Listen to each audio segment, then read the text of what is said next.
find out some background about her. Lahiri moved to Rome and has since then published 2 books of essays and began writing in Italian, first with the 2018 novel Dove Mi Trovo and her 2023 collection Roman Stories.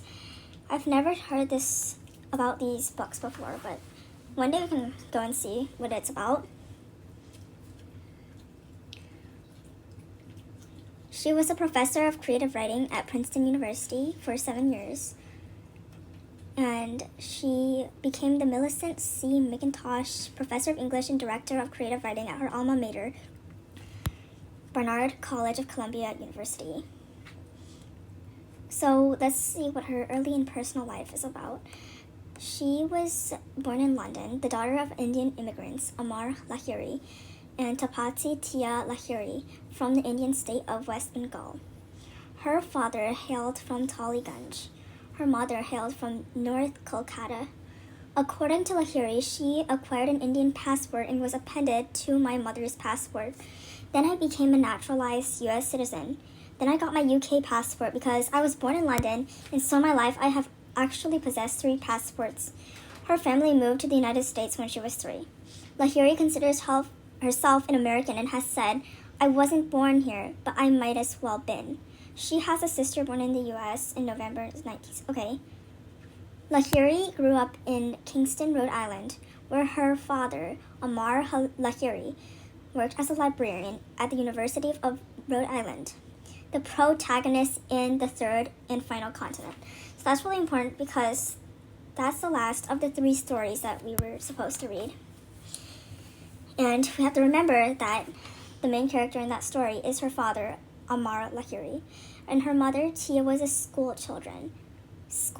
teacher who wanted her children to grow up knowing their Bengali heritage, while her family often visited relatives in Calcutta. So, because she was born in America, it means that the stories about servants from Bengal, I'm not sure if it's a country or where it is, but anyways, based on her parents' heritage and their culture and where they came from. So let me search what Bengali means. It's Bengal region of South Asia. So it not a country called Bengal, but rather between the sovereign country of Bangladesh and the Indian regions of West Bengal, Tripura, Barak Valley of Assam, Andaman, and Nicobar Islands. So what language do they speak there? A classical language from the Indo-Aryan language family. Yeah. Bengalis are the 3rd largest ethnic group in the world, after the Han, Chinese, and Arabs.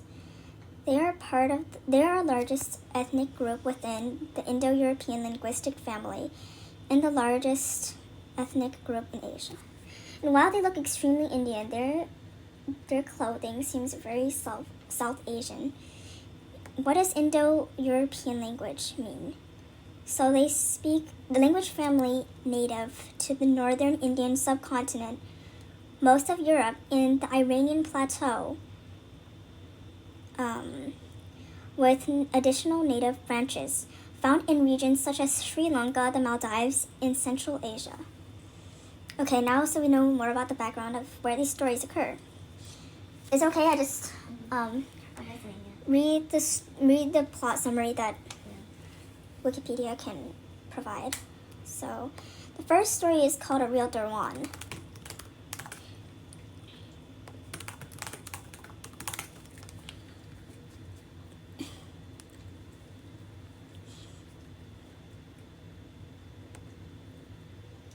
So it's part of a collection of books by Jhumpa Lahiri called Interpreter of Maladies.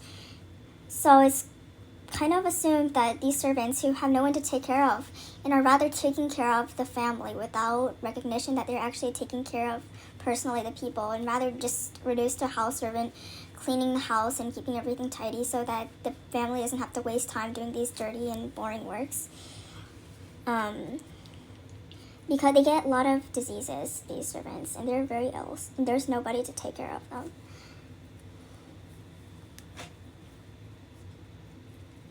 So, a real Derwan. Let me read the summary from Wikipedia. Buri Ma is a feeble 64-year-old woman deported to Calcutta who is a stair sweeper, or Derwan. So she's a stair sweeper. And what does Derwan mean in their language? In Indian English, so even though it's a Bengali region where they speak an Indo-European, they have many European influences in their language. The language of Derwan comes from the Indian aspect of it. It means a doorkeeper or a gatekeeper. And they live in the house, live in position, especially in apartment buildings. That's where I got the idea that she was a servant, but she's more of a just doorkeeping.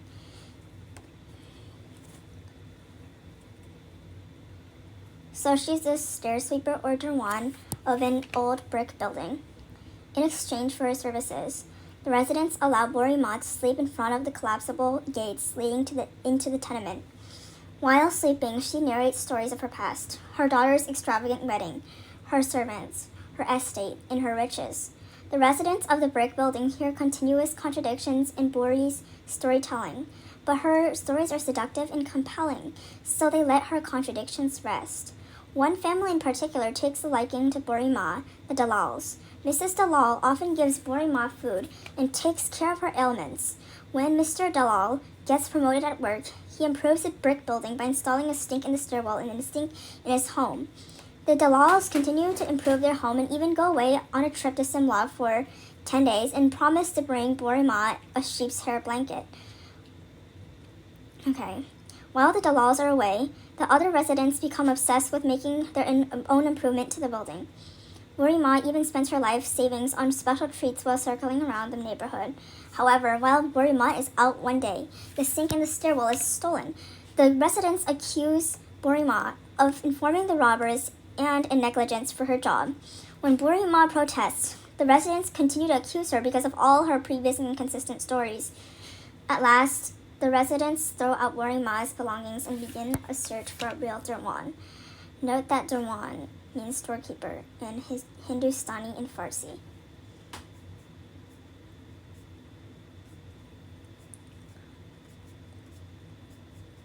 So the second story is called The Treatment of Bibi Haldar. So this is what Wikipedia says. 29-year-old Bibi Haldar is gripped by a mysterious ailment, and myriad tests and treatments have failed to cure her. She has been told to stand on her head, shun garlic, drink egg yolks and milk to gain weight and lose weight. The fist that could strike at any moment keep her confined to the moment of her dismissive elder cousin and his wife, who provide her only meals, a room, and a length of cotton to replenish her wardrobe each year. Bibi keeps the inventory of her brother's cosmetics stall and is watched over by the women of their community. She sweeps the store, wondering loudly why she was cursed to this fate, to be alone and jealous of the wives and mothers around her. The woman came to the conclusion that she wants a man. When they show her artifacts from the weddings, Bibi proclaims what her own wedding will look like. Bibi is inconsolable at the prospect of never getting married. The women try to calm her by wrapping her in shawls, washing her face, or buying her new blouses. After a particular violent fit, her cousin Haldar emerges to take her to the polyclinic. The remedy is prescribed, marriage. Relations will calm her blood. Bibi is delighted by this news and begins to plan and plot the wedding and prepare her physically and mentally. But Haldar and his wife dismiss his possibility. She is nearly 30, the wife says, and unskilled in the ways of being a woman. Her studies ceased prematurely. She is not allowed to watch TV. She has not been told how to pin a sari or how to prepare meals. The women don't understand why, then, this reluctance to marry her off if she is such a burden to Haldar and his wife. The wife who will pay for the wedding.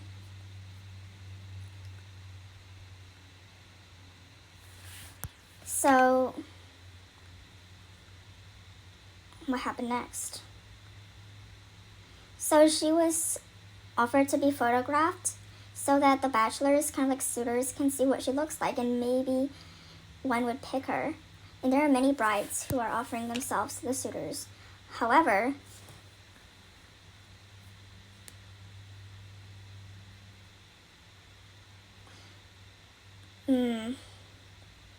because I think it's that the suitors are not interested in someone who's not mentally stable when she actually has a disease like epilepsy and she has seizures or controlled, but this can't be differentiated from kind of undescribed mental illness. So nobody wants to accept her. However, she's just panicking. She's begging that, oh, there needs to be an advertisement for me to marry herself off. And yes, her cousin Haldar agrees to post an ad, but he still adds a very honest note that she's an unstable bride. And once people see that, they're not going to take the risk. And that was kind of his point, that they would know the truth and not accept her as a result.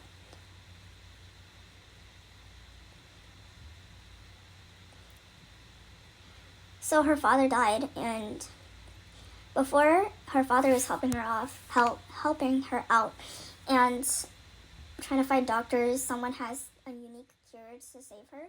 However, this was not possible from the doctors. So behind her back, because the father didn't want her to know that people were judging her so harshly for her illness, so he secretly transferred the information of her disease from the doctor's note maybe, and told everyone in the village, all the women, hoping that they would be understanding, and they were helping her without her knowing.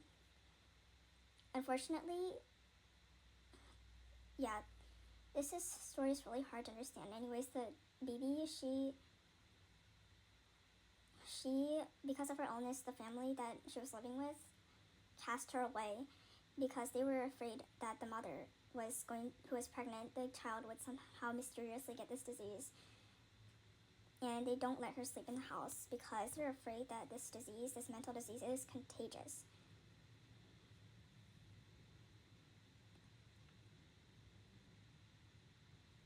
And then Bibi herself, she becomes pregnant later herself.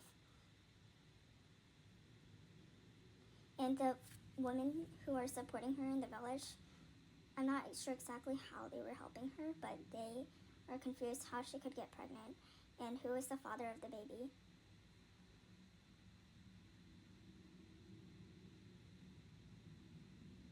Bibi gives birth to a son, and the women are so understanding. They are raising money for her so that she can raise her child. Yeah, before she was just out of work and she was just worrying for herself, but later she had a child, and it can't be imagined what she feels, how she can't support her unborn child. But after he is born, all the women in the community rush to help her and raise money for her. So the last story is called The Third and Final Continent. The narrator, the main character, who is, even though it's unnamed, it's probably not the author himself. Oh yeah, remember, it was his father, inspired by her father. They live in India, so he lives in India and then moves to London and then to America. Has lived in 3 different continents and chooses to stay in the third, North America. He wants to make himself at home in America and lives in a comfortable house with an old woman.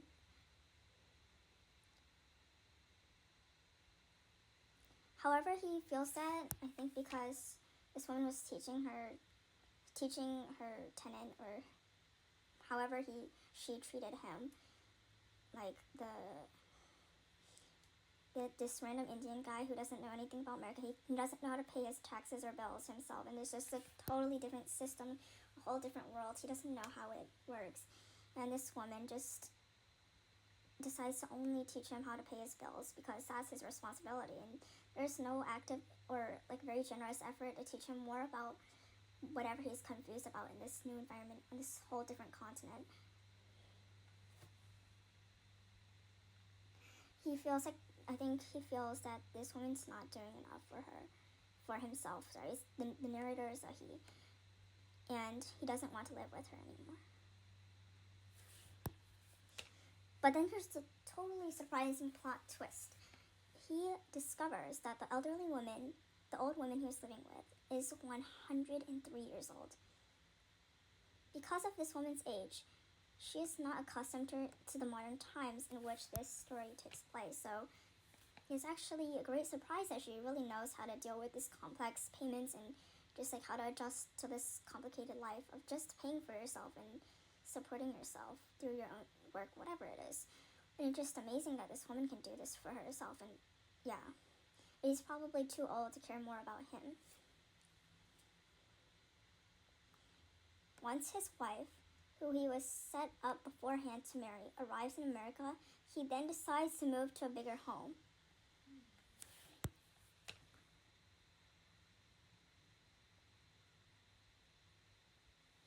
So he marries his wife. He becomes very known to her, knows her very well, and after their marriage, he worries about the older woman, but unfortunately she passed away. But he swears that he will always remember her. Yeah, so these are the 3 stories by Jhumpa Lahiri. Okay, I found some, and I just want to read again what the topic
So before this discussion continues, I just want to remind the viewer of what happens in the end.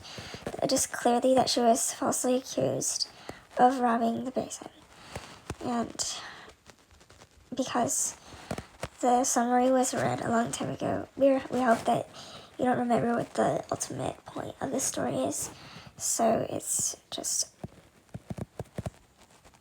remind you of what happened.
Yeah, so how I come up with this connection is also similar to the mood board, just comparing the different moods evoked by the words. That the website Lit Charts has identified all the themes, but it's not that it's wrong that it's so vague. It's that because it can evoke totally opposite emotions on the emotional spectrum, then yeah. So it means that it doesn't specify its relevance to the story. For example, truth and memory can be turned on in a time of total desperation, that the memory is slipping away, and that these stories that we believe in and trust in, such as the religious stories of suffering that are core and inevitable to the religion and people who are part of that religion, Christians, Muslim, people who identify themselves by that name, that this never happened because the memory was not strong enough to record and guarantee that it is true, while people are boasting about faith and trust in things that are totally valid for being doubted, because it would completely change everything if this did not happen, or is not any historical significance, as it has been confirmed by others who are more just generous in believing what is told to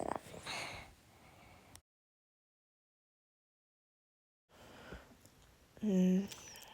So these are the other names of the themes that Lit Charts have identified: materialism, status, and contentment. The other is social division and alienation.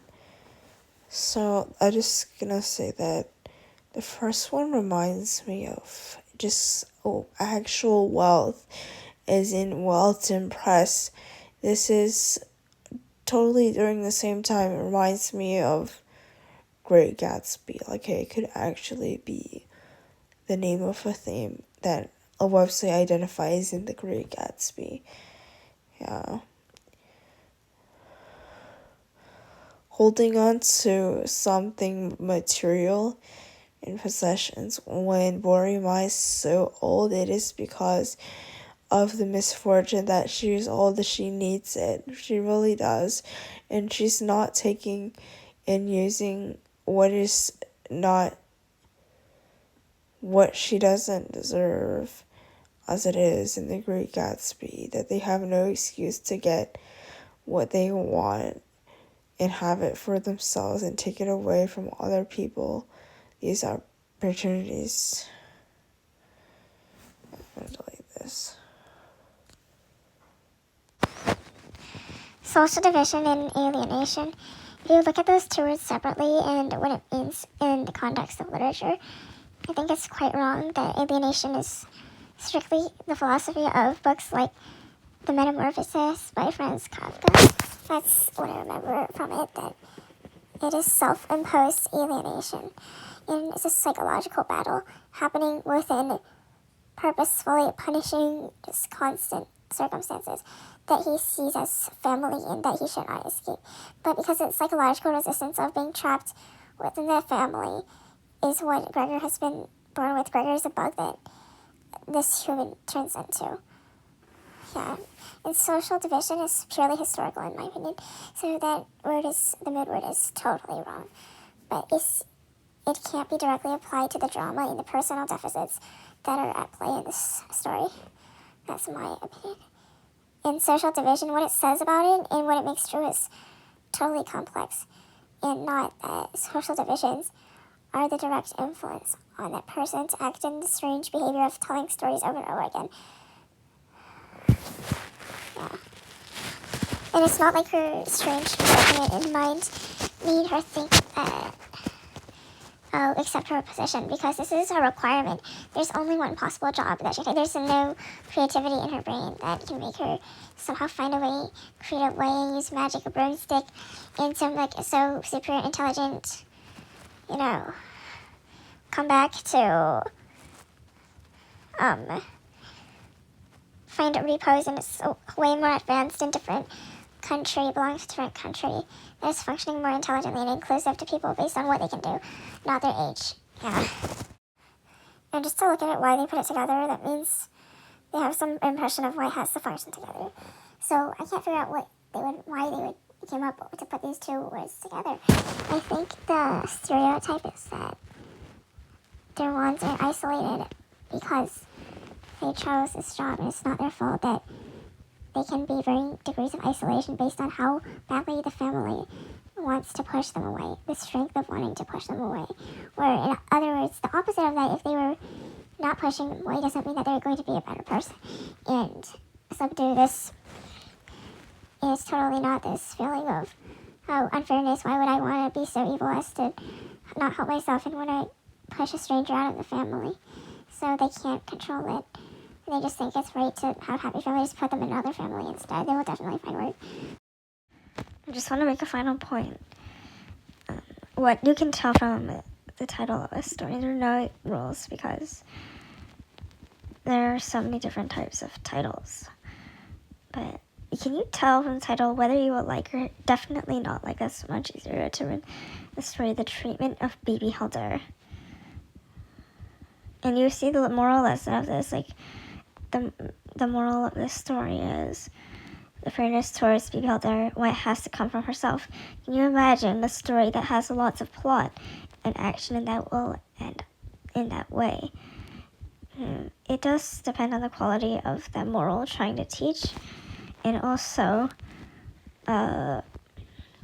what the characters, just the extent of the personalities of the characters and the mistakes that they make has to be so complex in order for her to underestimate or mistreat herself in a way that she would have been in a much more stable position or latched on to an opportunity to be friends with someone that treats her way better or is just of much more worth if she had been a stronger person or seen more in herself. And those are different depending on what the story is about.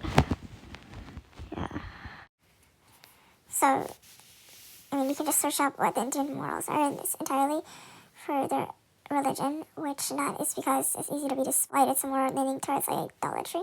Instead, it's more powerful that it can be more common and just more recognizable. All the different symbols in gods have different meanings, and there's human. They have their likes and dislikes and their own superpower in a way. And you see, the main Indian Hindu philosophy is karma. What you do comes back to. And it's always encouraging people to act kindly towards others, just like the golden rule, treat others the way you want to treat yourself. But this is way more advanced when you think why karma can actually happen if you follow the rule of treating yourself the way you want other people to see you, and yourself to see you not make mistakes of hurting yourself. When even actions going outwards to do other people, they will always come back to you in a good way if you figure out how to make them do good to you. And always act in self-interest and never hurt yourself on purpose, because it's hurting yourself and it's making other people having extreme difficulties. Yeah.